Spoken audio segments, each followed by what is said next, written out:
তমলুকে কোটি টাকার আর্থিক প্রতারণার অভিযোগে বিজেপি রাজ্য সম্পাদক নবারুণ নায়েক গ্রেপ্তার হয়েছে। তৃণমূলের অভিযোগ, জেলার সব বিজেপি নেতাই দুর্নীতিগ্রস্ত। নবারুণ নায়েকের বিরুদ্ধে অভিযোগ, অসমে 1 কোটি 60 লক্ষ টাকার কমিশন নিয়ে 39 কোটি 60 লক্ষ টাকার কম্বল সরবরাহের বরাত পাইয়ে দেওয়ার নামে টাকা হাতিয়েছে। এফআইআর অনুযায়ী নবারুণ নায়েক নথি জালিয়াতি করে টেন্ডার পাইয়ে দেওয়ার নাম করে কমিশন গ্রহণ করেছিলেন। এরপর বিশ্বজিৎ দত্ত নামে এক কলকাতার বাসিন্দা অভিযোগ করেন, কম্বল সরবরাহের জন্য নবারুণকে টাকা দিয়েছেন, কিন্তু পরে যোগাযোগ বন্ধ করে দেন তিনি।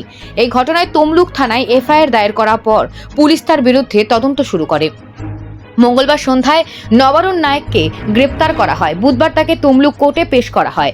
আদালতে পেশ করার সময় সাংবাদিকদের কোনো মন্তব্য করেনি ধৃত বিজেপি নেতা। Bureau report, news prime Times. কি বলবেন দাদা, কি মনে করছেন ফাঁসানো হচ্ছে? রাজ্য সম্পাদক গ্রেপ্তার হয়েছেন, তো রাজ্য নেতৃত্বরাই বলতে পারবেন। আমি মণ্ডল সভাপতি হিসাবে আমি যতটা জেনেছি, আপনাদের মারফতে জেনেছি নবারুণ নায়েকের ব্যাপারে এবং তার স্ত্রীর ব্যাপারে। তো পুলিশ প্রশাসন এনকোয়ারি করছেন, যদি অপরাধী হয় নিশ্চয়ই শাস্তি ওনাকে পেতে হবে।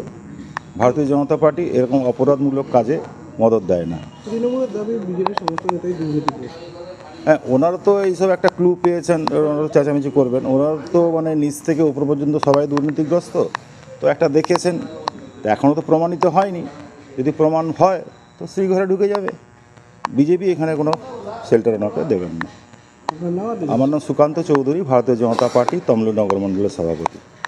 শুনুন, পুলিশ আগে পুলিশের কাছে কাগজ গিয়েছে, পুলিশ তদন্ত করে পেয়েছে, তাই হচ্ছে ওনাকে অ্যারেস্ট করেছে হয়তো। এবার সেটা পুলিশই বলতে পারবে কী কারণে উনি অ্যারেস্ট হয়েছেন। কিন্তু এইটুকুন বলতে পারি, উনি শুধু একা নন, নবারুণ নায়েক, ওনাদের বিজেপির এখানে পূর্ব মেদিনীপুর যারা রাজনীতি করে, ইভেন শুভেন্দু অধিকারী মহাশয়, যদি ঠিকঠাক তদন্ত হয়, ওনারা যা টাকা তুলেছেন প্রত্যেকেই জেলে যাওয়া উচিত। উনি দুর্নীতির দায়ী বলতে চাইছেন? পুরোটাই দুর্নীতির দায়। শুনুন, কোনো জায়গায় যখন টাকা নেওয়া হয়, কোনো হোটেলে নেওয়া হয়, যেখানে নেওয়া হয়, যে কাগজগুলো দিয়েছে আমরা যতটা সব কিছু মাধ্যমে শুনেছি, যেটা যে একটা টাকার দুর্নীতি হয়েছে, এবং দুর্নীতি সেটা মৌখিকভাবে হোক লিখিতভাবে হোক, একটা মানুষকে যখন টাকা দিতে যায়, বহু টাকা, যখন দেখা যাচ্ছে 5 লক্ষ 10 লক্ষ টাকা হোটেলের বিল দেওয়া হচ্ছে, তার মানে একটা তার সাথে যোগাযোগ বা সম্পর্ক আছে। এবং যখন সেখানে বলছে এটা পাইয়ে দেওয়া, এটা শুধু নবারুণ নায়েক করেনি, এখানে বিরোধী দলনেতা শুভেন্দু অধিকারীও বহু শিল্পপতির কাছে দেখা যাবে টাকা নিয়েছে, কিন্তু আজকে ধরা পড়েনি। 2 দিন পর একটু অপেক্ষা করুন, সব ধরা পড়বে। আপনার নাম আর ডেজিগনেশন? আমার নাম পার্থসারথী মাইতি, সহসভাপতি, পশ্চিমবঙ্গ প্রদেশ তৃণমূল যুব কংগ্রেস।